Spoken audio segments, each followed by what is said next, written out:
Assalamualaikum warahmatullahi wabarakatuh. Salam, Om Swastiastu, Namo Buddhaya, salam kebajikan, salam Pancasila, Rahayu. Salam sejahtera bagi kita semua. Yang terhormat Bapak Donatus Jutun Dasung serta teman-teman satu seangkatan yang saya cintai dan saya hormati. Puji syukur kita aturkan kepada Tuhan Yang Maha Esa karena atas rahmat dan karunia-Nya kita masih diberi kesempatan untuk berkumpul dan berbahagia bersama-sama. Pada kesempatan kali ini, izinkan saya untuk menyampaikan pidato saya yang berjudul Demokrasi Digital, Tantangan Menjaga Kebebasan di Era Informasi. Hadirin yang saya hormati, hari ini kita berdiri di sebuah titik balik sejarah di mana garis antara dunia nyata dan dunia maya nyaris tak berbekas. Kita hidup dalam era demokrasi digital. Jika dulu suara rakyat hanya terdengar di kotak suara atau di podium lapangan, kini suara itu bergema setiap detik melalui layar ponsel di genggaman kita. Teknologi telah memberikan kita megafon raksasa. Internet telah meruntuhkan kembali tembok eksklusivitas informasi, memungkinkan siapa saja untuk berpendapat, mengkritik, dan menggalang gerakan sosial hanya dengan satu klik. Namun, pertanyaannya adalah, apakah kebebasan ini membuat demokrasi kita semakin sehat, atau justru sebaliknya? Tantangan di balik layar, di balik kemudahan akses informasi, kita menghadapi tantangan yang belum pernah ada sebelumnya. Yang pertama, tantangan polusi informasi atau sering disebut hoax atau disinformasi, yang artinya adalah kebebasan berpendapat seringkali disalahgunakan untuk menyebarkan berita bohong. Ketika kebohongan direplikasi ribuan kali oleh algoritma, kebenaran menjadi barang yang langka. Demokrasi tidak bisa berjalan dengan baik jika warganya tidak bisa membedakan mana fakta dan mana yang manipulasi. Yang kedua ada gema sektarian. Algoritma media sosial cenderung menyuguhkan konten yang hanya kita sukai.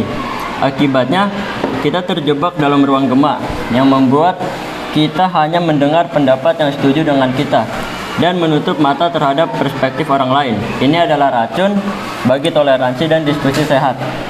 Yang ketiga, ancaman privasi dan pengawasan. Dalam demokrasi digital, data adalah mata uang. Tanpa perlindungan privasi yang kuat, kebebasan kita rawan diawasi dan dimanipulasi oleh pihak-pihak yang memiliki kepentingan, kekuasaan maupun ekonomi. Menjaga kebebasan yang bertanggung jawab. Hadirin sekalian, kebebasan tanpa tanggung jawab bukanlah demokrasi. Itu adalah anarkis digital.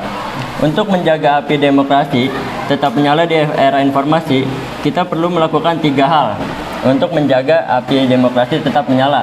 Yang pertama ada literasi digital sebagai panglima.